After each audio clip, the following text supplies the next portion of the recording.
C'est plus qu'un plaisir de se retrouver avec vous, nombreux téléspectateurs. Bienvenue dans Ça fait débat. Vous le savez, dans l'actualité, les armes ont repris. Dans la partie est de la République démocratique du Congo, nous parlons du Nord et du Sud Kivu. À Doha, les négociations ont été une fois de plus à reporter. À ce jour, rien n'a avancé au dialogue avec les évêques. Ça semble être lettre morte. Rien ne semble bouger non plus. Alors qu'à Bruxelles, récemment, le chef de l'État qui s'est exprimé au forum Gateway a tendu la main à Paul Kagame pour évoquer la paix des braves. À cette question, est-ce que Kagame va répondre favorablement? Ça reste encore une question à poser. Alors, quelle sortie pour la crise? Quelle voie de sortie pour la crise en République démocratique du Congo? Oui, nous restons dans la crise sécuritaire. Ça fait débat de ce jour. Nous sommes avec Dena Lukunku Jocelyne, membre porte-parole du parti Envol. Monsieur Paul Manessa, qui est analyste indépendant, également membre de la société civile. Nous avons également Monsieur Richard Pinda, cadre de l'UDPS, et nous serons rejoints ici sur ce plateau par Monsieur Dieudonné Mouchagaloucha, membre de la société civile et président du panel des experts de la société civile. Bienvenue, mesdames, messieurs. Merci. C'est un réel plaisir de se retrouver une fois de plus avec vous. Alors on commence. Comment comprendre le discours, Monsieur Pinda, du chef de l'État dans ce forum? Oui, il parle de la paix des braves. Il s'est adressé personnellement au président rwandais Paul Kagame pour évoquer une sortie de crise. Et à cela, il a tendu la main à Paul Kagame. Je crois que s'il faut s'en tenir qu'à son propos, je voudrais d'abord ouvrir une parenthèse, avec votre permission. Je voudrais présenter mes condoléances à une famille que vous connaissez aussi, la famille Mabiala, qui a perdu Lucien Mabiala, qui est un ami avec qui nous avons grandi à Limité, avec qui nous avons joué au football, avec qui nous avons étudié ensemble, ainsi de suite. C'est un poids que nous, de Limité, portons. Et donc, ici, je compatis énormément avec la famille. Je voudrais ici revenir sur le discours, vous l'avez dit. Je crois que le président est resté dans sa logique. Laquelle logique? Celle de poursuivre la paix. Oui, nous avons suivi des interprétations ça et là, les uns et les autres ont tiré la chose telle que bon leur semble, mais il faut d'abord comprendre la portée ou l'entendement de ce que devait être une paix de braves. C'est, comme qui dirais-je, un concept ou un langage diplomatique, si on peut le dire ainsi, et historique. Dans le domaine diplomatique, c'est employé pour éventuellement, en d'autres termes, le président de la République a voulu tout simplement dire « Je souhaiterais à ce qu'il n'y ait pas de gagnants ni de perdants, que nous puissions nous entendre. » Parce qu'il l'a toujours dit, nous sommes appelés, ou nos populations sont appelées à coexister, à cohabiter. Et donc, en d'autres termes, le Rwanda a intérêt, comme nous avons intérêt, à la paix. Et donc, le président a démontré aussi à la face du monde, d'aucuns retiendraient qu'il a dit aussi de manière claire que la République démocratique du Congo n'a jamais été belliqueuse. En cela, il faut s'en tenir pour dire tout simplement que premièrement, nous avons 9 voisins. Qui est de ce voisin qui peut se le dire? Même avant Mobutu, qui aurait été attaqué par la République démocratique du Congo.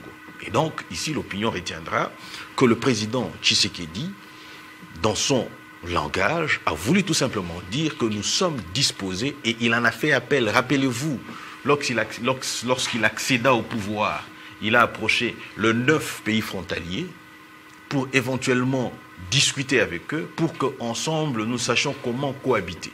Et mieux encore, le président Tshisekedi a invité, vous vous souviendrez de ces je ne sais pas dire slogan ou quoi que ce soit, Yonani, Opona, Oboya Kagame. C'était pour entretenir de très bonnes relations. Et chaque fois que nous évoluons, chaque fois que nous sommes, soit par la communauté internationale, pour respecter les cessez-le-feu, lorsqu'on nous demande de reculer, nous l'observons. C'est-à-dire que nous ne sommes pas dans une attitude belliqueuse, c'est-à-dire conflictuelle, c'est-à-dire que nous cherchons à faire la guerre à tout prix. Non, ça ce n'est pas la République démocratique du Congo. Et ceci part de nos origines bantoues. Et donc l'opinion retiendra sur cette question-là. Je crois que le président de la République a été clair sur cette question et aussi il a identifié les 2 personnes qui pouvaient arriver à mettre fin à cette guerre. Même à la situation à l'est de la République, en fait à Doha, vous l'avez tout à l'heure ici évoqué, et les chefs de l'État a dit c'est vous et moi, Kagame, qui pouvons arriver à mettre fin à ça. Et il a démontré, il dit, chaque fois qu'il y avait un blocage à Doha, ok, les facilitateurs ou la médiation recouraient à vous et vous, par de suite, vous donniez injonction à l'AFC M23 et la situation était décantée. Et donc, ici, nous avons les responsables indiqués qui peuvent éventuellement arriver à mettre fin, mais dans un cadre précis. Lesquels cadres? Nous sommes dans le processus, comme qui dirais-je, de Washington. Nous avons un accord et par de suite, pour matérialiser cet accord qui avait été signé le 27 juin 2025 à Washington, il y fallut un cadre économique. Les cadres économiques ou le cadre de l'intégration régionale qui encore voudrait tout simplement dire le rapprochement des populations devait être suivi d'un certain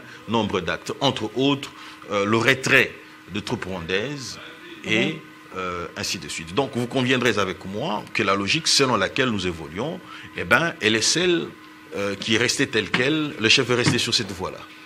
Merci beaucoup. Nous avons également été rejoints par M. Dieudonné Mouchagaloucha. Bienvenue à vous. Alors, on reste dans cette logique. Comment interprétez-vous le discours du chef de l'État hier? Je crois que la toile même s'est enflammée pour recouper les différents messages du chef de l'État pour exprimer une certaine contradiction dans le dire du chef de l'État sur cette situation de crise dans la partie est de la République démocratique du Congo, éventuellement sur les possibilités des négociations avec le Rwanda. Merci beaucoup, Madame Arlette. Je resalue mes co-débatteurs. En fait, le président Félix-Antoine Tshisekedi, dans son discours, a dit deux choses importantes qui ont retenu mon attention. La première, c'est qu'il a lancé un appel officiel au président Paul Kagame pour qu'il fasse une paix des braves.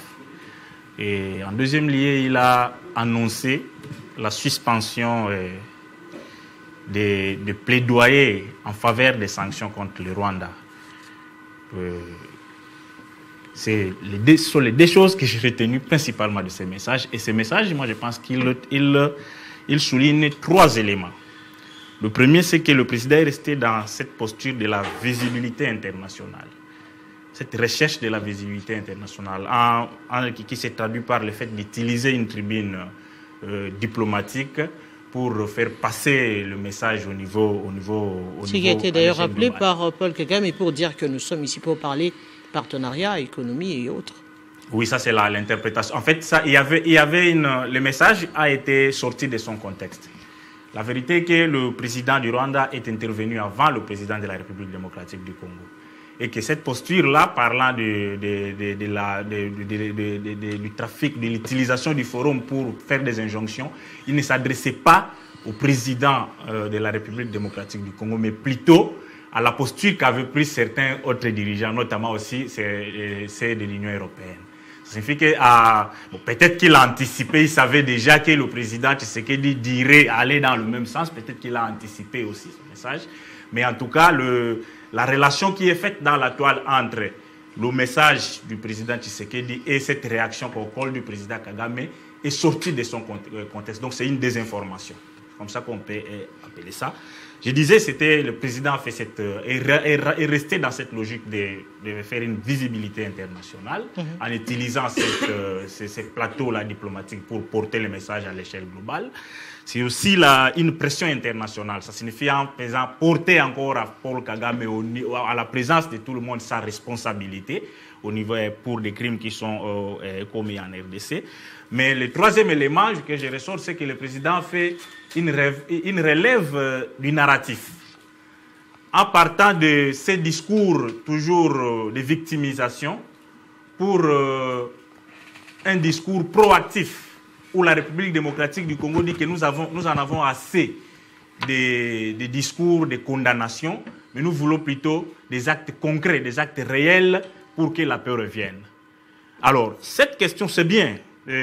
Moi, je ne trouve pas du tout, on ne trouve pas du tout d'inconvénient avec cette posture, mais je pense que cette posture nous amène à nous poser une question.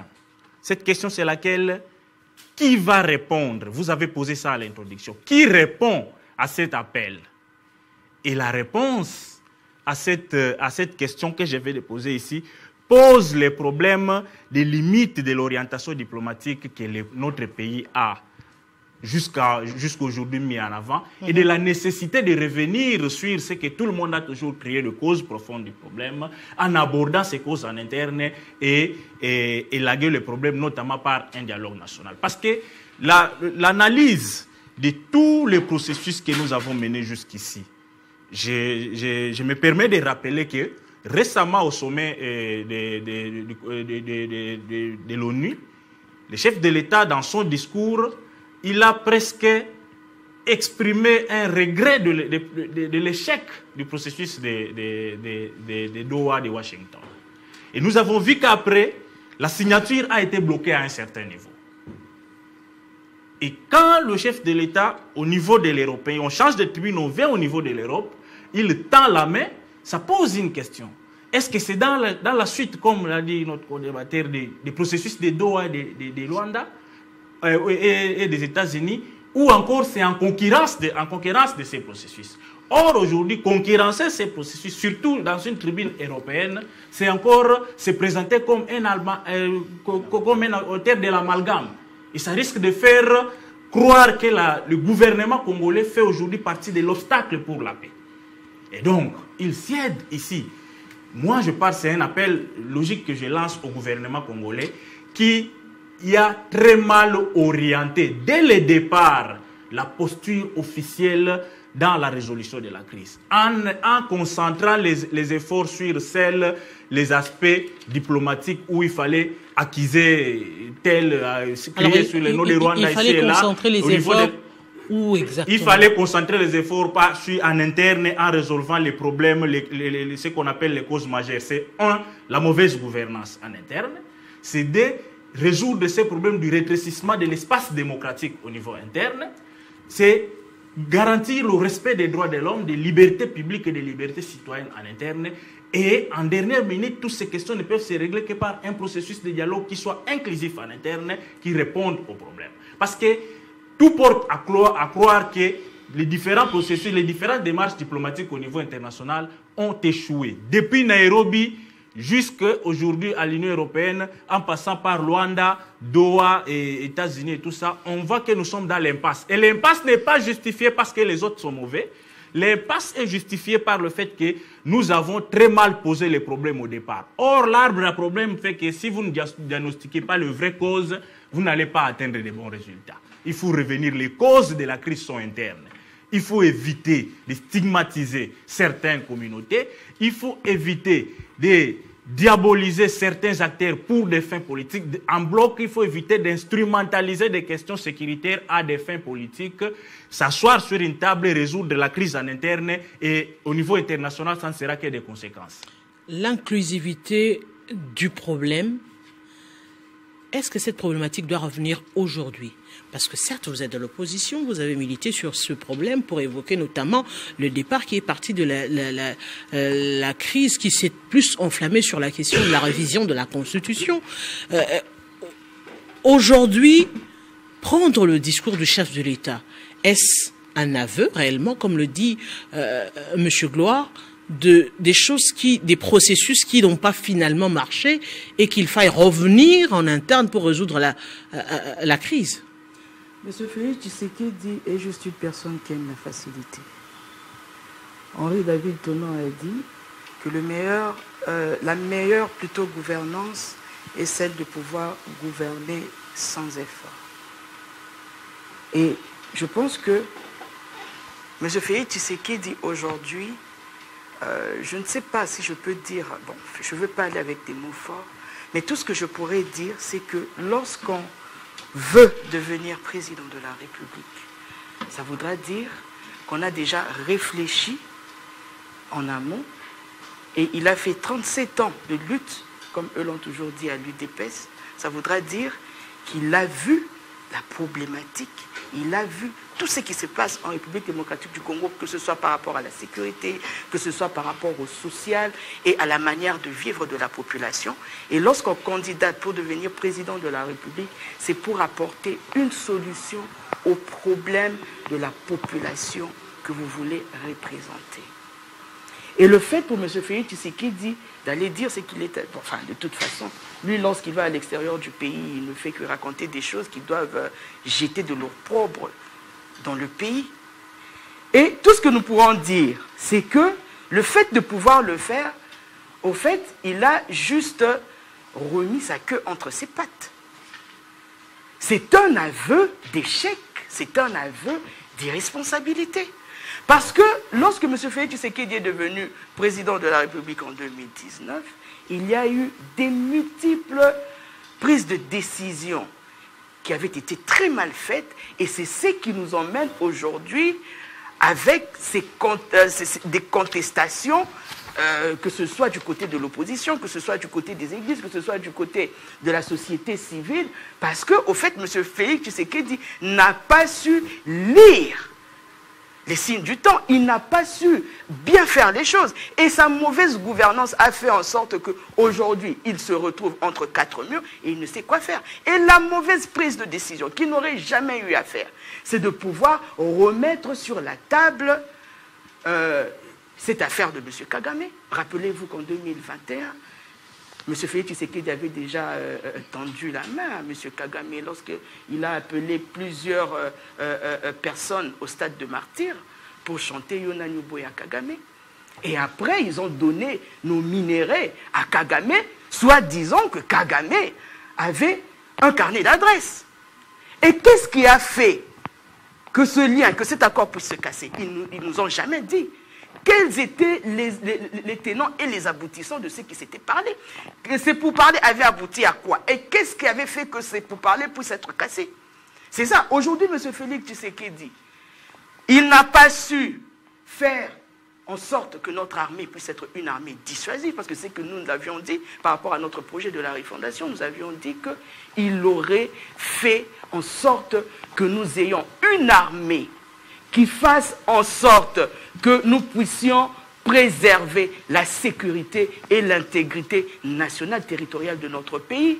Aujourd'hui, vous voyez qu'il y a des militaires qui ne savent à quel sens se vouer. On a parlé d'1 milliard de dollars qui avait été alloué pour pouvoir remettre à niveau notre armée, et cela n'a pas été fait. Et le fait de pouvoir le faire, ça ne va pas empêcher, parce que j'ai entendu dire que le dialogue que nous avons toujours prôné avec la CENCO, les CC, la société civile et autres, ça va faire en sorte de pouvoir ramener le brassage et le mixage. Mais alors posons-nous la question de savoir. M. Félix Tshisekedi qu'il retend, parce qu'il l'a déjà fait une fois, il retend la main à Kagame. Est-ce qu'il pense que Kagame va retirer les troupes qui, du reste, il n'a jamais accepté qu'il y a ces troupes à l'est de la République démocratique du Congo? Il a toujours dit que le problème entre Congolais, donc c'était un problème interne entre Congolais, que le Rwanda n'était ni de près ni de loin mené à cette affaire. Et aujourd'hui, M. Félix Tshisekedi qui va encore vers le Rwanda, alors qu'il avait dit que entre lui et le Rwanda, leur rencontre sera au paradis. Il avait dit qu'à partir de Goma, il va lancer une bombe et qu'il va exterminer les Rwandais de l'autre côté. Mais qu'est-ce qui a fait en sorte que M. Félix Tshisekedi puisse changer? Il a changé parce qu'il reconnaît par sa propre conscience qu'il est incapable de pouvoir apporter la sécurité. Et la seule solution que nous avions donnée par rapport à ça, c'était un dialogue inclusif entre les acteurs politiques, comme vient de le dire mon co-débatteur, qu'il faudrait que chaque acteur politique puisse se mettre sous un arbre à palabres. Il n'est pas question du poste, mais il est question ici de parler, de réfléchir et de voir ensemble, que ce soit avec l'opposition armée, que ce soit avec l'opposition non armée, que ce soit avec la société civile et les églises, voir par quelles mesures nous devons réfléchir pour retrouver la paix en République démocratique du Congo. Et ce qui tue M. Félix Tshisekedi, c'est son orgueil. Et à cause de cet orgueil, il risquera de mettre le feu, comme c'est déjà constitué en pyromane depuis le début avec cette affaire de M23 qu'il avait fait venir pendant 14 mois au pays. Et dans tout ça, depuis le début, il ne fait que prendre des mauvaises décisions. Et nous appelons M. Félix Tshisekedi à l'ordre pour qu'il puisse mettre son orgueil de côté et se dire que ce pays a besoin de la paix. La République démocratique du Congo, l'inclusivité de ce problème, oui, comment résoudre justement cette crise alors que l'on tend la main pour la paix des braves, d'une part, mais en interne, nous allons je dirais, non seulement avec la question de la FCM 23, de condamnation en condamnation, comment réunir toutes ces structures, et puisque l'on reconnaît que le M23 est le fruit du Paul Kagame, est-ce que tendre la main à Paul Kagame ne fera pas appel au brassage? Bon, en fait, je pense qu'il y a beaucoup de choses à dire. Et je suis très heureux d'être à côté de mon ami, mon frère Maître Pinda, que je connais bien parmi les classiques de l'IDPS, c'est parmi les hommes les plus écoutés. J'ai toujours dit que lorsque je les vois sur le plateau et je vois Maître Donald Kabasele, je sais que l'IDPS a un message à faire passer ou les partis bien sûr de la majorité. Et je vais en profiter pour être franc, pour être sincère, pour que le message arrive là où ça doit arriver. Deux choses. La première, c'est qu'il y a des choses positives qu'il faut saluer dans les discours du chef de l'État. D'abord, son humilité.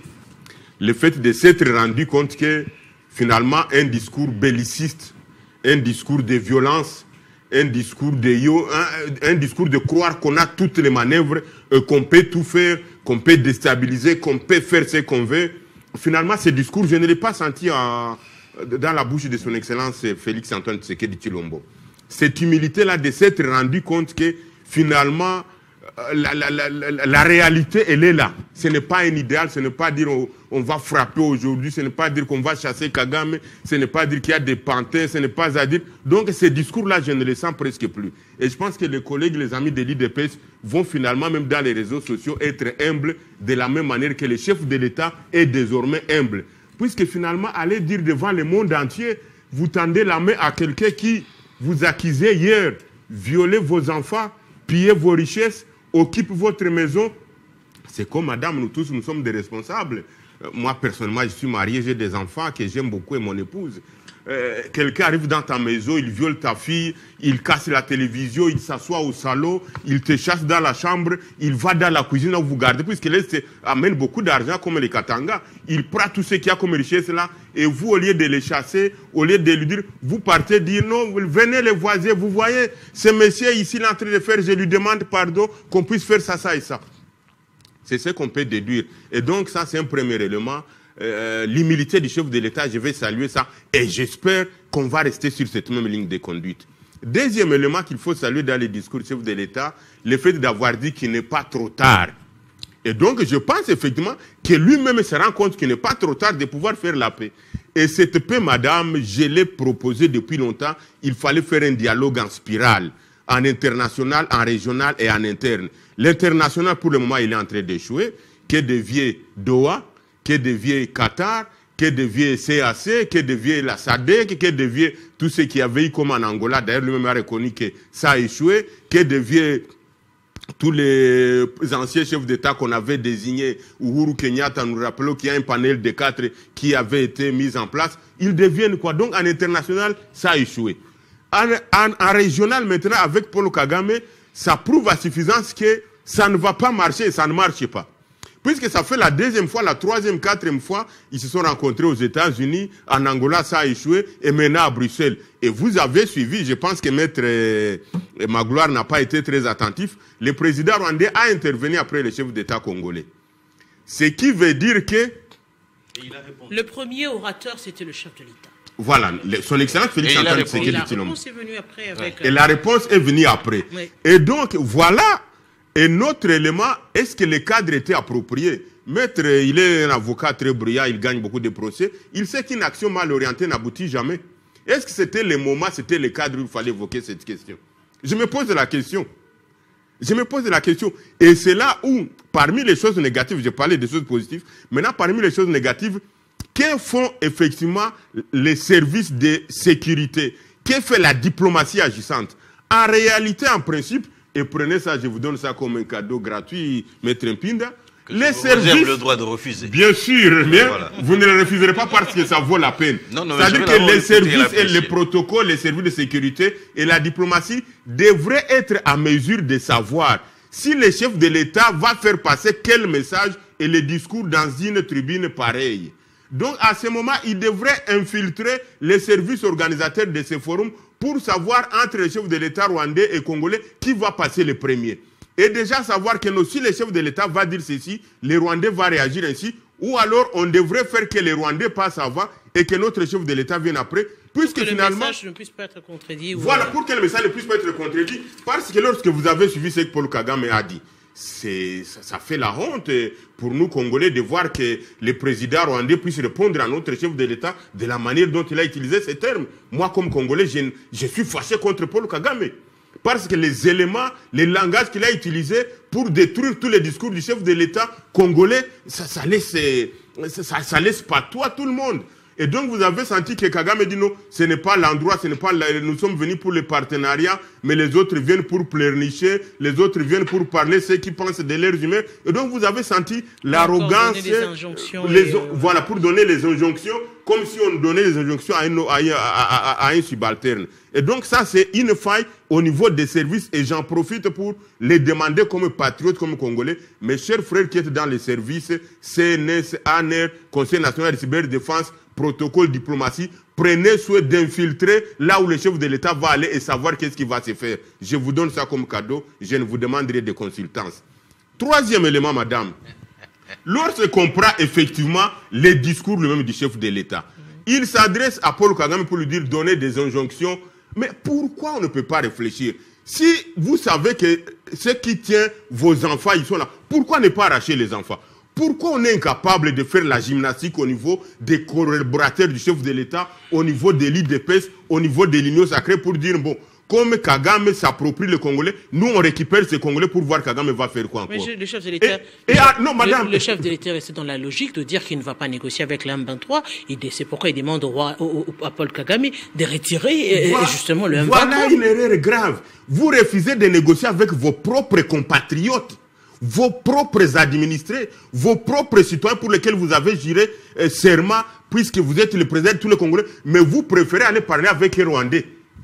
Madame, vous refusez vos propres frères congolais. Vous refusez de parler avec eux, mais vous acceptez d'aller tendre la main publiquement à un Rwandais. Qui comprend? C'est quoi? Amenez les Congolais là pour le dire,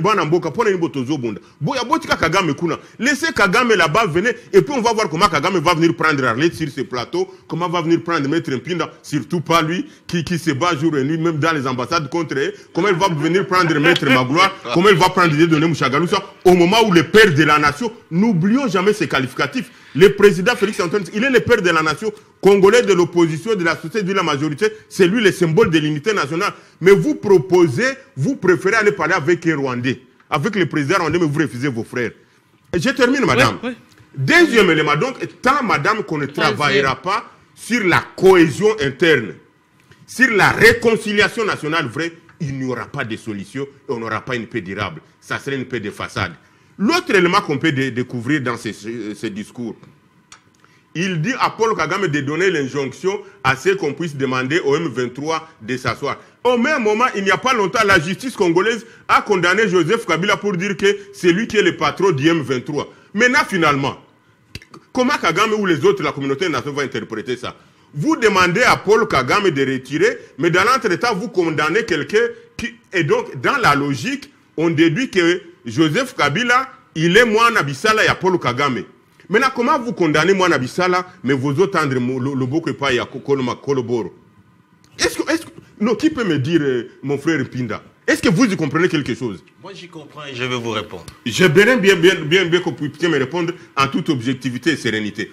Et donc, voilà un peu tout ce qu'il y a comme des inadéquations, comme des choses difficiles à comprendre dans le discours du chef de l'État. Raison pour laquelle nous pensons, comme lui-même il a dit, qu'il n'est pas tard. Effectivement, il n'est pas tard, Excellence, Monsieur le Président de la République. C'est le moment maintenant de rappeler les troupes, rappeler tous vos frères congolais, toutes les sœurs congolaises qui sont là-bas. Parce que, à dire vrai, Kagame va dire, bon, moi je n'ai pas de problème, mais allez parler avec vos frères congolais. Nanga n'est pas rwandais, Bertrand Bisimwa n'est pas rwandais, Willy Ngoma, il c'est quelqu'un du Congo central, Kanyuka, je ne savais pas, on m'a dit que c'est quelqu'un du Kassai, il est du Kassai central, donc il y en a autant. Qu'est-ce qu'on fait de tous ces gens-là? Kagame va leur dire, bon, qu'est-ce qu'on fait de ça? Et n'oubliez pas, j'ai l'occasion de réfléchir profondément. Kagame ne se permettra pas, ça j'ai dit et j'avertis les services, qu'on puisse jouer sur la psychologie. Kagame ne se permettra pas de laisser les Congolais être avalés par n'importe qui. Les Congolais avec qui il a traité cette affaire. Parce que si Kagame lâche tout simplement les M23 aujourd'hui. S'il lâche Nanga, s'il lâche Bertrand Bisimwa, il n'y a aucun Congolais qui osera encore faire avancer chez lui. Et donc Kagame a tout intérêt de garder ce sens de responsabilité, de garder ce sens de protecteur, de manière que si demain il y a d'autres problèmes, on va dire non, Kagame a toujours été sérieux. Il a protégé les nôtres, nous allons encore entrer là. Raison pour laquelle il faut quand même avoir une gymnastique intellectuelle pour comprendre qu'est-ce que l'autre peut penser par rapport à ça. Et donc, pour moi, j'apprécie ça, mais c'est un coup d'épée dans l'eau. Il ne va rien produire. Parce que Kagame va d'abord dire que non, nous avons déjà discuté ça et ça. Kagame va dire, moi je ne suis pas Congolais, le premier Congolais. Et n'oublions pas la bêtise qu'on avait commise à l'époque dans les négociations où on avait reconnu qu'il y a les FDLR qui sont sur notre territoire. Et malheureusement, ces FDLR sont dans les territoires sous contrôle du gouvernement central. Il va toujours faire rebondir la question sur la table. Et donc, mes chers frères et sœurs, ceux qui peuvent parler au chef de l'État, je ne cesserai jamais de le dire. Je suis un artisan de paix, je suis un acteur de la société civile. Il n'y a pas une autre voie de pouvoir résorber cette crise à part la cohésion nationale et la réconciliation de tous les Congolais. Et à cela, moi, je suis de l'Est. Je me pose la question maintenant, pourquoi les Congolais continuent à mourir? Si le chef de l'État sait et que la solution est là, pourquoi les Ouazalènes continuent à s'entretuer sur terrain? Pourquoi toutes ces questions-là? Maître Pinda, aujourd'hui, puisque le chef de l'État parle de la paix des braves, la paix des braves également sous-entendrait qu'il y ait finalement ce dialogue en interne. Pourquoi éviter à tout prix ce dialogue en interne? Madame, j'ai suivi tout le monde. En dernier, mon aîné, je vais commencer avec lui et rebondir avec les autres. Mon aîné Moucha Galoucha, un ami pour qui j'ai beaucoup d'estime, d'ailleurs il laissait dire que les services auraient été, parce qu'il dit selon, il faut suivre Kagame pour comprendre qu'il n'y a pas fallu que ces derniers interviennent après le président Tshisekedi. Moi je me réjouis qu'il soit intervenu après Tshisekedi. Parce que il faut apprendre à lire. Lorsque vous lisez L'art de la guerre, lorsque vous lisez Machiavel, vous arrivez à comprendre ce que fait Tshisekedi. Je vous prends un titre illustratif. Quelqu'un qui vous dit « Je veux la paix ». Entre-temps, il est en train de recourir à des sociétés de sécurité privées. Entre-temps, il est en train de former les FARDC. Vous avez suivi récemment ici, 14 000 ont été présentés, 7 encore en ont suivi, 9 vont suivre, parce qu'à Kitona aussi, il y a des formations ça et là. Vous n'allez pas me dire, pareille personne, ok, est en train de balbutier, ou il serait en train de tâtonner, ne sachant pas ce qu'il est en train de faire, comme l'a dit le porte-parole ou la porte-parole du parti en vol. Du parti en vol. Et donc, vous conviendrez avec moi que lorsque vous avez lu L'art de la guerre, vous comprenez que celui qui est fort doit se présenter comme faible, et celui qui est faible doit se présenter comme n'ayant jamais étant fort. Et donc, l'opinion retiendrait qu'à ces stades, le discours qui a été tenu et la réponse qui est donnée, il faut aussi voir le contexte. Lorsqu'on nous dit, il ne fallait pas le dire à cet endroit-là, mais ce n'est pas comprendre les choses, comment ça fonctionne. Il faut voir les personnalités invitées dans ce cadre. Nous sommes où? Nous sommes en Europe.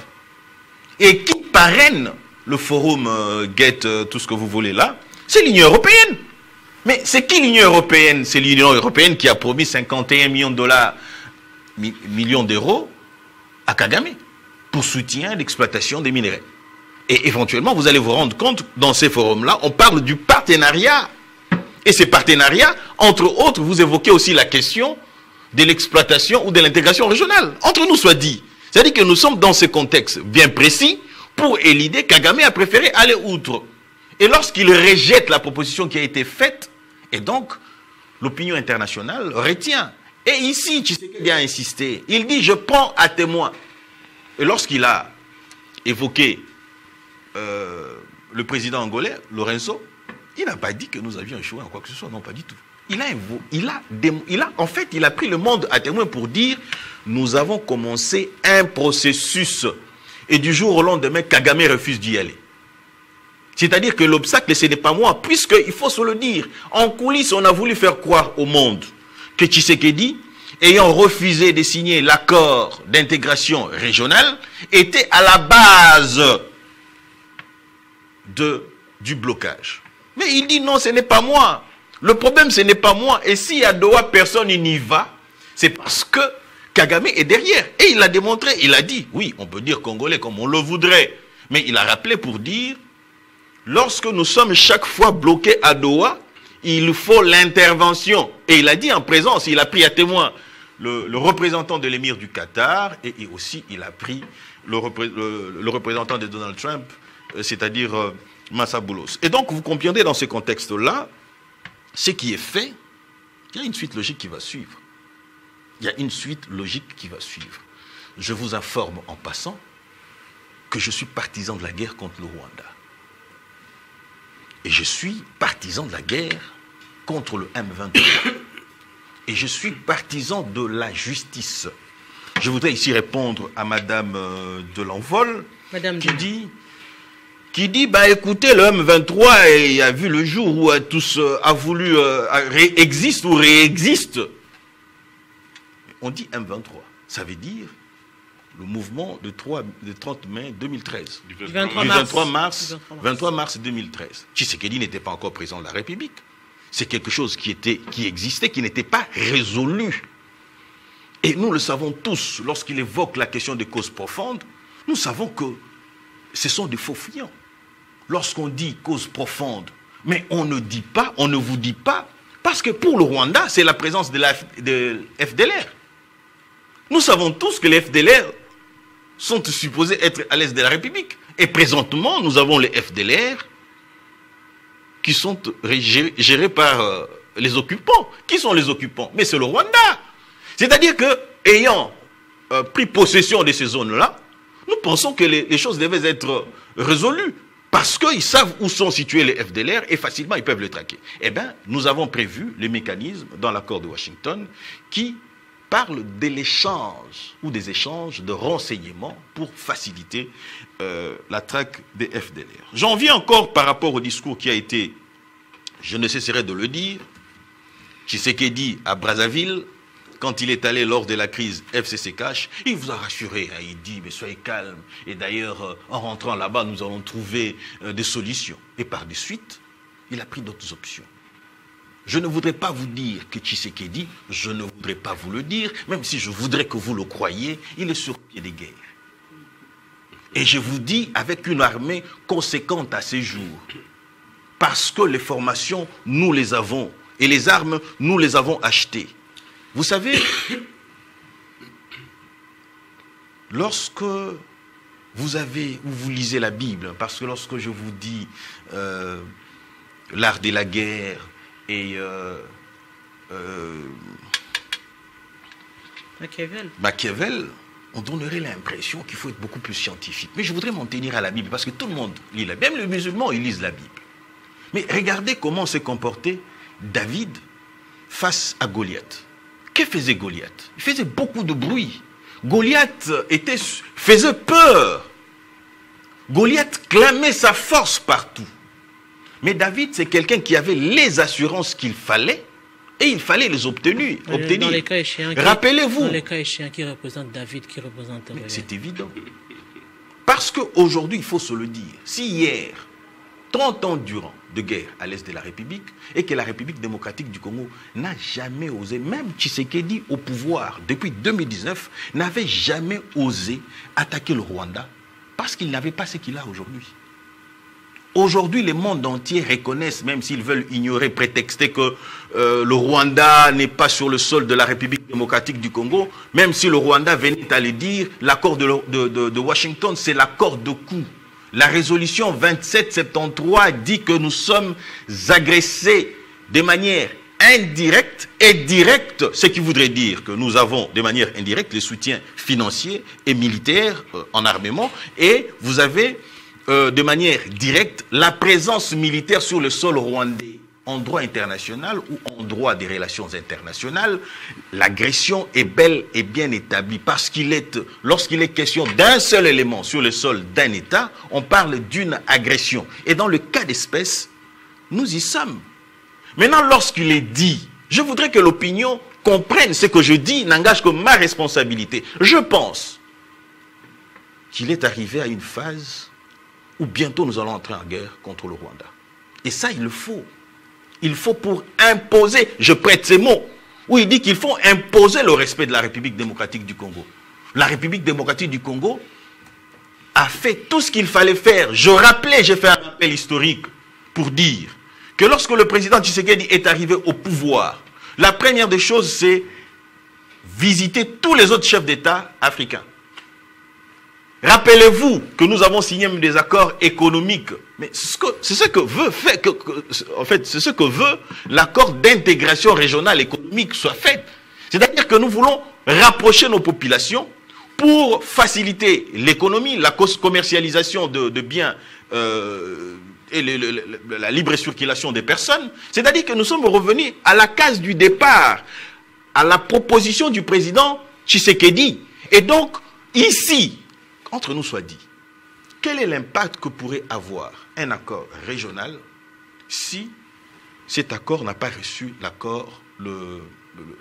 l'acquiescement ou l'entendement de ceux qui dirigent le monde? Ça veut dire, entre autres, les États-Unis, entre autres, la France. Excusez-moi, je sais où je vais en venir. Oui, monsieur non, laissez-moi, je sais où je vais en venir. Monsieur Pinda, ce discours, nous n'avons pas entendu. Non, laissez-moi. Quand on a bandit l'accord de Washington, que c'était le remède miracle.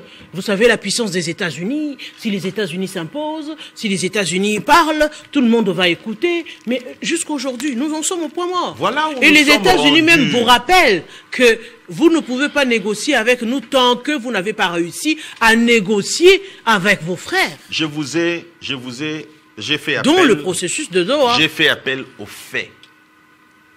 Je vous ai dit une chose. Que pour avoir refusé de signer l'accord de Doha, le président Tshisekedi est indexé d'être celui qui constitue un obstacle à la paix. Il revient lors de ces forums, parce que le forum n'a pas seulement, c'est aussi un cadre par lequel on peut faire entendre sa voix. Et lorsque vous suivez l'actualité internationale, vous vous rendez compte que le message de Tshisekedi est passé. Et si vous suivez les analyses critiques de groupes d'analyse, de réflexion politique, vous vous rendez compte que la personne qui est mal vue, c'est Kagame parce qu'il a refusé. Il pouvait même faire semblant. OK ? Et continuer à bloquer comme il avait l'habitude de le faire. Mais le fait est pour lui. Kagame a été clair. Il a toujours dit. Il a toujours dit, vous pouvez tout dire, vous pouvez tout faire. C'est-à-dire, il a une position, une constance qui lui permet aujourd'hui de dire que moi j'ai vu ça, j'ai voulu ça, et il évolue dans ce processus-là. C'est apparemment la République démocratique du Congo qui tantôt dit quelque chose et son contraire à un moment donné. Non. La République démocratique du Congo est restée constante. J'ai essayé de vous le démontrer ici. Nous sommes partis de différentes propositions sur la question de l'intégration. Nous sommes partis dans l'idée d'agresser le Rwanda. Nous sommes partis dans l'idée avec le phénomène escarmouche. C'est-à-dire, on a fait des promesses pour que si ne fût-ce qu'un seul cheveu du clan congolais à l'Est était touché, j'en reviens pour dire, revenait. Vous ne me suivez pas. J'ai dit Tshisekedi accède au pouvoir en 2019. La première démarche entreprise par Tshisekedi, c'est l'intégration régionale, où il va visiter tous les États voisins. Mais aujourd'hui, où est-ce que nous en sommes? C'est-à-dire que nous sommes dans la logique de Tshisekedi. C'est-à-dire qu'aujourd'hui, lorsque nous parlons de l'intégration régionale, nous retournons dans cette logique-là, où il faut que nous puissions échanger économiquement. Et d'ailleurs, lorsqu'on évoque la question de la chaîne d'exploitation minière, ainsi de suite, tout ça. Mais elle a déploré cette situation pour dire que non, écoutez, comment est-ce que l'or devait être exploité et devait être raffiné au Rwanda? Mais c'est la même logique. Parce qu'ils ont les raffineries que nous n'avons pas, mais c'est dans la même logique que nous y allons aussi maintenant avec l'intégration régionale. C'est-à-dire que la République démocratique du Congo, excusez-moi s'il vous plaît, la République démocratique du Congo est restée constante. Déjà, premièrement, s'il vous plaît, respectez mon temps de parole. Vous avez déjà dépassé votre temps de parole. Premièrement, dans la recherche de la paix. Deuxièmement, dans sa philosophie. Et vous conviendrez avec moi, même lorsque par moment on déplore pourquoi c'est toujours la République démocratique du Congo qui recule d'un pas. Lorsqu'on les attaque, lorsque la communauté internationale intervient pour le cesser le feu. Pourquoi c'est toujours la République démocratique du Congo est sur la défensive? Et donc la République démocratique du Congo a démontré à la face du monde, l'art de la guerre, que ce n'est pas un pays belliqueux, mais plutôt un pays qui se réserve le droit de se défendre. Et ça a été dit par le président Tshisekedi. Et lorsque le président Tshisekedi, excusez-moi, 30 secondes, lorsque le président Tshisekedi, vous l'aviez évoqué, vous dites, simple escarmouche.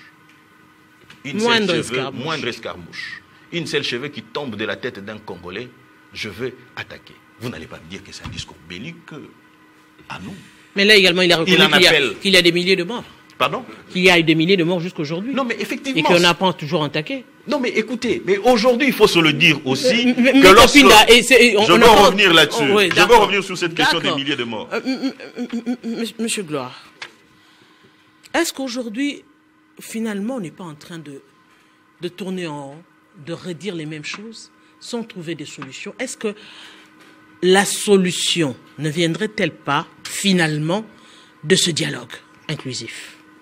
Merci, madame. Vous avez compris que cette difficulté que Maître Pinda a eu de contextualiser la situation partant de Nairobi jusqu'au jour de toutes les démarches que nous menons avec une cohérence claire. Cette difficulté-là n'est pas le fait de sa méthodologie qui est mauvaise, mais c'est parce que la situation telle qu'elle a été menée au niveau gouvernemental, je l'ai dit au départ ici, était déjà biaisée, était déjà brouillée. Nous avons fait de l'amalgame. On va un peu retracer un peu l'histoire pour qu'on comprenne où nous sommes partis. Tout commence officiellement à Nairobi. Le dialogue entre le gouvernement et les groupes armés de la République démocratique du Congo. En 2022, au mois d'avril, la délégation du M23 ici était à Nairobi. Un bon matin, ils sont dans la salle. À la demande de la délégation congolaise, ils sont chassés de la salle.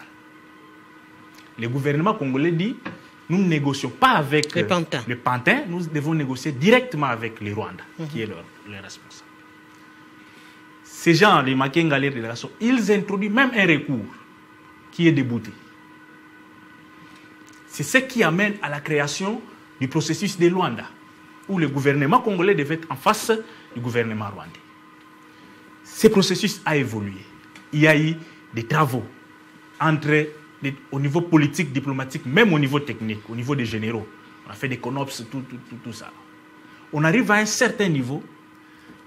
Quand ici à Kinshasa, il y a les élections qui interviennent, les discours changent. Il prend la nature d'un discours populiste qui va pêcher vers des questions sécuritaires pour avoir un terrain électoral à signer à l'interne.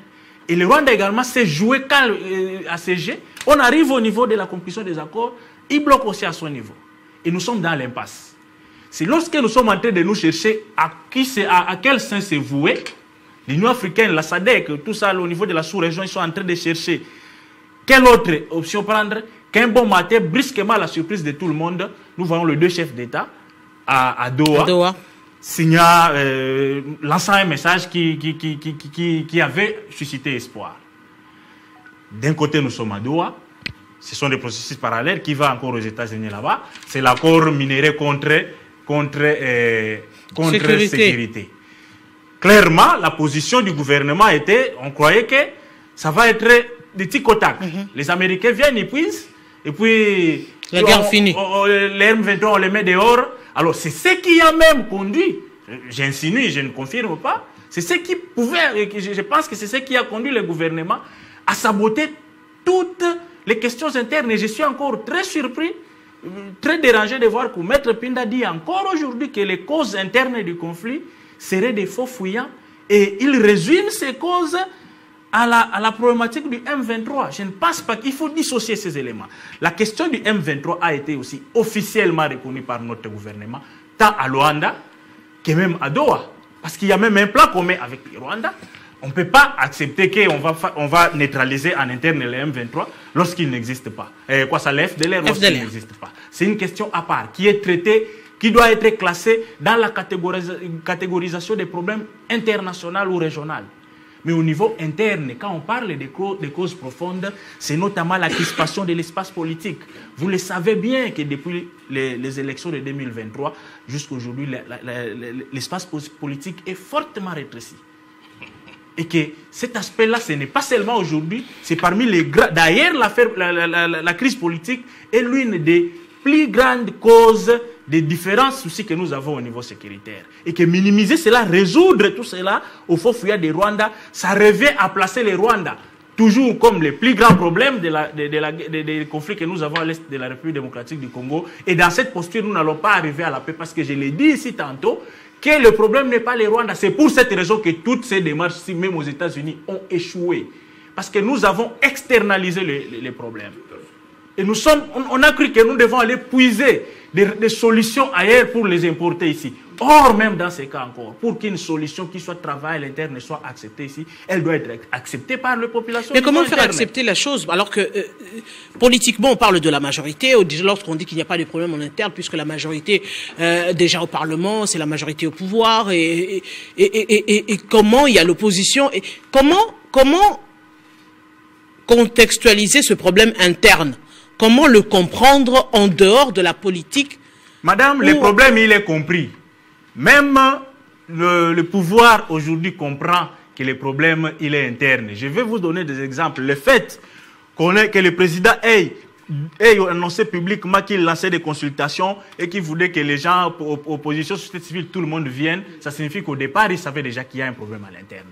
La difficulté, c'est qu'on refuse de l'accepter parce que soumettre cette question aujourd'hui sur la table va ouvrir la boîte à Pandore. La boîte à Pandore, c'est quoi? On va traiter toutes les questions, notamment la question électorale qui est le plus grand problème, l'épine même de tout ce que nous vivons ici. Nous sommes en train d'aller vers 2028. Peut-être c'est une stratégie de geler cette affaire maintenant. Arrivé à la veille de 2028, on pose parce que le président est à son dernier mandat. On veut voir peut-être, on va rééditer l'histoire, ce qui s'est passé avec Joseph Kabila et tout ça. Et moi, je vois que toute cette logique va dans ce sens. Or, dans ces contextes-là, nous sommes en train de compliquer de plus en plus la situation parce que dans les partis qui sont occupés, les populations souffrent terriblement. Le fait aujourd'hui qu'ils n'aient pas accès, les banques ne fonctionnent pas, oui, ce sont des mesures qui sont coercitives pour peut-être faire plier le M23, mais ils ont des stratégies pour les contourner. Ce sont plutôt les populations civiles qui souffrent terriblement de cette situation-là. Alors, si on doit subordonner des questions de vie des populations, des questions humanitaires aux survies politiques, déjà qu'ils soient de l'opposition ou de la majorité, nous sommes en train d'écrire sur l'encre rouge la mauvaise histoire du pays et ça va rester collé de génération en génération aux individus qui sont politiques. Nous devons revenir sur terre. Les causes profondes, Maître Pinda, dont nous parlons ici, c'est la mauvaise gouvernance, c'est la corruption, les détournements des deniers publics, la crise sociale et économique qui bat record dans le pays. C'est la stigmatisation communautaire. Aujourd'hui, je vais parler par exemple de la situation de Banyamulenge. Les Rwandais utilisent ça comme l'un des éléments de son invention ici, de sa présence ou de la présence de ces troupes en République démocratique du Congo. Et il le fait sans mandat, parce que ces Tutsis ne lui ont pas donné mandat de le faire.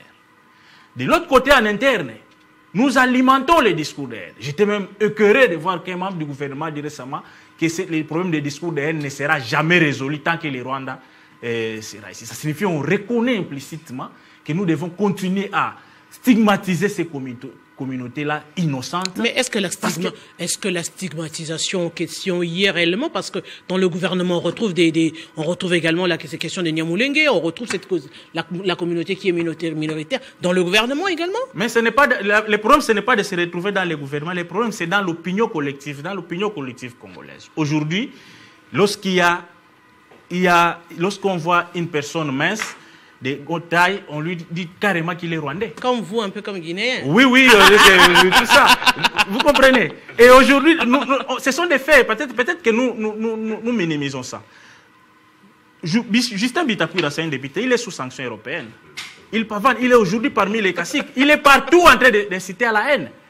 Et il y a eu des faits comme ça documentés partout, des généraux, des gens qui ont été lynchés, brûlés vifs à cause de leur faciès. Vous avez vu les feuilletons qui s'est déroulé récemment à Bukavu ici.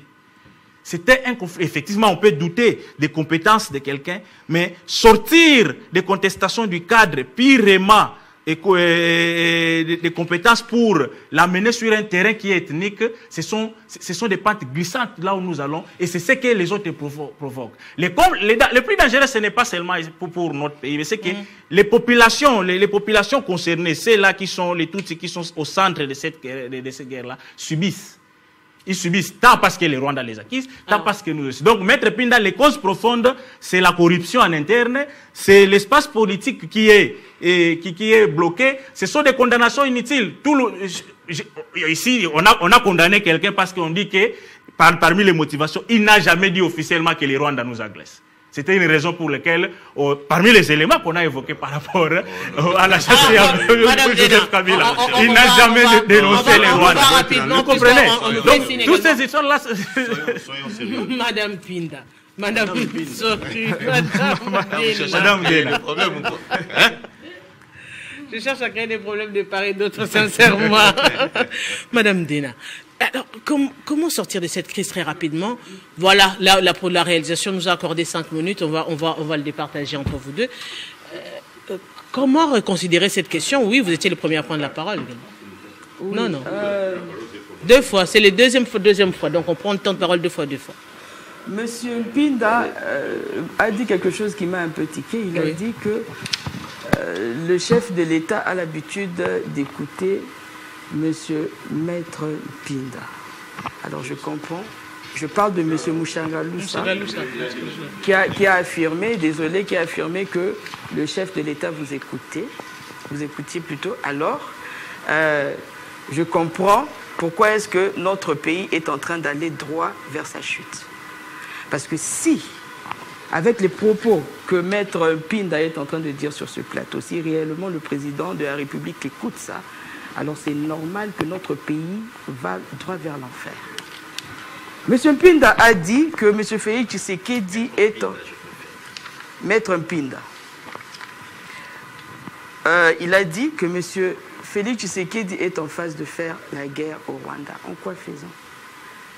Parce que, s'il vous plaît, je suis sur mon temps d'antenne, s'il vous plaît, laissez-moi vous rencontrer. Parce que nous avons déjà une armée qui a été affaiblie volontairement par M. Félix Tshisekedi, par des détournements. Parce qu'il y a la plupart des généraux aujourd'hui qui se plaignent, qui n'ont pas des moyens nécessaires, de la logistique nécessaire pour faire face à cette rébellion. C'est la raison pour laquelle, d'ailleurs, vous avez vu qu'il y a plusieurs territoires qui sont partis et ça continue.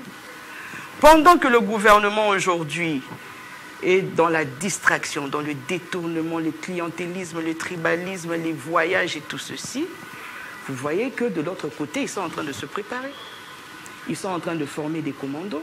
Il y a eu 7200, je pense, les mois avant, et aujourd'hui, ils sont à plus de 9200 qu'ils ont formés.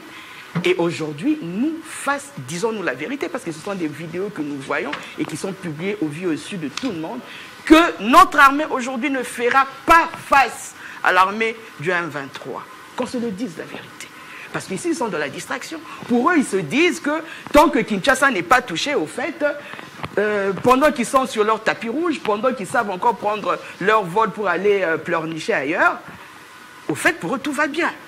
Voilà la raison pour laquelle je dis qu'eux, ils vivent dans leur monde. Ils ne sont pas dans la même réalité que nous. Et sachez, Maître Pinda, que l'inconstance est le deuxième nom de M. Félix Tshisekedi.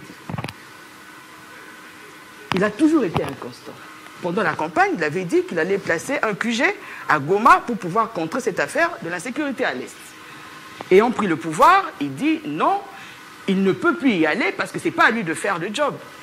Il dit à la jeunesse que non, je vais vous donner 6 millions d'emplois. Et lorsqu'il devient président de la République, il dit je n'ai pas cette possibilité de vous donner de l'emploi. Il dit qu'il va redonner la force à l'armée, mais après, il n'y a pas de réforme. M. Félix Tshisekedi a toujours été inconstant.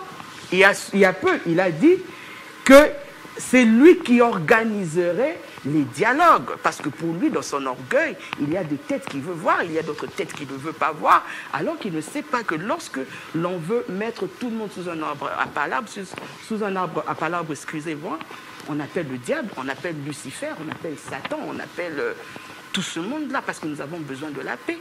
Et je pense que, M. à mon côté l'a dit ici, que la personne qui se constitue en pyromane et qui ne veut pas la paix, c'est M. Félix Tshisekedi. Et aujourd'hui, nous posons la question de savoir, dans ce contexte précis, qui est réellement le poison rwandais, qui est celui-là qui joue au jeu du Rwanda, parce que le problème est interne. M. Mouchagalou savait de le dire ici, que Kabila n'est pas rwandais. Nanga n'est pas rwandais, Bissimo n'est pas rwandais, ils sont tous des Congolais. Mais qu'est-ce qui empêche à M. Félix Tshisekedi de ne pas réunir toutes ces personnes? Puisque l'armée a été affaiblie volontairement par lui, il nous faudrait du temps qu'il y ait cette diplomatie qui sera cette fois-ci agissante pour que l'on puisse mettre notre force ensemble, parce que si Nanga est de notre côté, vous allez voir que toute cette armée-là se rend de notre côté, et nous allons voir comment nous pouvons gagner du temps pour que nous puissions cette fois-ci réorganiser notre armée, réorganiser notre secteur de sécurité, réorganiser l'administration, parce qu'il n'y a pas que le Rwanda, il n'y a pas que l'Ouganda, il y a le Brazzaville, il y a la Centrafrique, il y a 9 pays limitrophes qui ont tous les yeux rivés sur la République démocratique du Congo. Et lorsque notre administration est ouverte, est une administration passoire comme maintenant, M. Félix Tshisekedi, il a beau avoir cet orgueil, mais avant 2028, je ne pense même pas qu'il sera encore au pouvoir parce que ces personnes-là arriveront à Kinshasa. Je rappelle qu'ils avaient fait une promesse depuis le mois de juin. Mais on va conclure. On va conclure avec M. Dieu. Non, M. Mouchagalou, c'est qu'il prenne d'abord la parole. Il est dans son temps de parole. M. Mouchagalou, finalement, quels sont les espoirs de la paix à ce jour pour ces milliers de Congolais qui attendent et avec beaucoup d'impatience de retrouver cette paix en République démocratique du Congo? En tout cas, moi personnellement, je suis optimiste et j'ai l'avantage d'avoir été au dialogue intercongolais trop jeune. Effectivement, j'ai encore l'expérience. Je sais qu'il n'est pas tard. Ma sœur vient de le dire, il faut réunir toutes les 4 composantes. Tant qu'on n'y arrivera pas, tant qu'il n'y aura pas cette volonté-là de la part de ceux qui pensent qu'ils sont des saints et que les autres sont des diables, qu'ils sont des anges et que les autres sont des Lucifères, alors que nous tous, nous sommes Congolais, donc on risque de ne pas voir cette paix durable venir. Et donc, il est important pour qu'on puisse arriver à cette paix durable, que nos amis qui peuvent parler au chef de l'État, qu'on puisse effectivement faire partir cet orgueil un peu de croire que le pouvoir n'est pas éternel. Est-ce que c'est seulement un orgueil ou c'est plutôt un nouveau narratif qui ne voudrait pas du mixage et du brassage au finish? Non, l'orgueil pour ceux qui pensent qu'ils vont faire la guerre alors que la réalité nous la voit en face. Je ne dis pas que le chef de l'État est orgueilleux. Non, j'ai dit seulement parce qu'il y a ceux qui pensent qu'il faut faire la guerre, mais la réalité en face. Le mixage, le brassage, il vous souviendra, madame, je crois que vous n'êtes pas souvent attentif. J'avais dit, on m'avait traité sur ce plateau, il y avait encore quelqu'un de l'IDPS, j'ai dit qu'il faut une nouvelle armée. Il faut dissoudre cette armée. Les gens m'ont dit, non, comment on va... Et c'est ce qui arrivera, on aura une nouvelle armée. Je l'avais dit, je crois, il y a 6 mois. Et c'est ce qui arrivera. Et donc, pour le moment, il est clair que Bukavu échappe à notre contrôle, Goma échappe à notre contrôle, bon, là, une partie d'Ouvira et toute la partie orientale qui est très riche en minéraux échappe à notre contrôle. Et Pinda vient de dire aujourd'hui qu'on va faire la guerre. Et donc, on espère que demain, après-demain, on va récupérer tout ça. On va frapper Kigali pour ne plus lui tendre la main. Et malheureusement, c'est que pour rentrer dans la constance du sujet d'aujourd'hui, lorsque le chef de l'État a lancé ce message, ceux qui étudient profondément, ceux qui sont dans les analyses, ils comprennent que non, ils préparent la guerre. Et donc, s'ils préparent la guerre, comme vient de le dire Mpina, puisqu'il dit non, je prends tout le monde à témoin. S'ils n'acceptent pas ma main, ce qui va arriver, ça ne sera plus de ma faute. Et donc, les autres se préparent en conséquence. Et c'est que Maître Mpina veut dire qu'il est partisan de la guerre. Et donc, finalement, on veut quoi? Est-ce qu'on veut la guerre ou on veut la paix? Si on veut la guerre, faisons la guerre, chasser les Rwandais qui sont sur les territoires congolais, comme vous aimez le dire, récupérer Goma, récupérer Bukavu, bloquer tout et que dans une semaine, clic-clac, on retrouve l'unité nationale. Mais je doute fort, madame, ma soeur vient de le dire, et j'apprécie son objectivité. Ce n'est pas parce qu'elle est dans l'opposition, mais ce qu'elle dit est vrai. Parce qu'il suffit de voir comment est-ce que le M23 évoluait. Quand ils étaient à Tchanzu, c'était un petit groupe là qui ne pouvait rien faire. Mais dès que Corneille Nangaa est venu dans le M23, il a donné le tonus. Et ça peut faire mal aux gens, les gens peuvent se mordre, peuvent se torturer, mais Corneille Nangaa, il est parmi les rares Congolais, si pas les seuls qui connaissent la cartographie de ces pays. Et quand il est entré dans le M23, vous avez vu comment la guerre a avancé rapidement. Il sait que pour arriver à tel endroit, il faut contourner, il faut faire ceci, il faut faire ça et ça et ça. L'armée également connaît ça, l'armée congolaise également, il y a des généraux, tous connaissent mieux comme Kagame. Il n'est pas le seul ou encore les rares des Congolais qui le savent parce que justement la question sécuritaire, c'est entre autres l'armée congolaise qui a le monopole. Voilà, nous sommes arrivés à la fin. Nous sommes réellement arrivés à la fin. Nous avons besoin du journal à langue. En une seconde, un message important que je voulais dire qui menace aussi la sécurité nationale. Il s'agit du conflit qui se passe dans le Haut-Touélé. Et là, j'appelle le ministre Jacquemaine Chabani de se saisir de ces cas sur le village de Sambia, entre les territoires de Dungu et de Faraja, où il y a beaucoup de problèmes. Et je pense que le vice-premier ministre Jacquemaine Chabani va prendre ça au sérieux pour envoyer une mission mixte composée de députés nationaux, provinciaux, les partis en conflit et la société civile pour pouvoir mettre fin à cette situation. C'était un réel plaisir d'être accompagné avec vous. Nous avons largement débordé les temps. Oui, puis quelques minutes du journal à langue. Nous disons grand merci à Maître Pinda, grand merci à également Monsieur Gloire, ministre de la société civile, analyste indépendant, Madame Dena Jocelyne Lukunku, grand merci à vous, porte-parole du parti en vol également, le président du panel des experts de la société civile, Monsieur Dieudonné Mouchagaloussa. Aimables téléspectateurs, c'est un réel plaisir de présenter cette émission que nous dédions d'ailleurs à notre directeur général, oui, le boss Jean-Marie Kassamba, qui fête à ce jour son anniversaire le 10 octobre. Joyeux anniversaire à vous et surtout, comme le dit Christopher Rochoukoum, vivez 100 ans. Et aimables téléspectateurs, avec vous, on se retrouve très prochainement avec le même plaisir. Au revoir.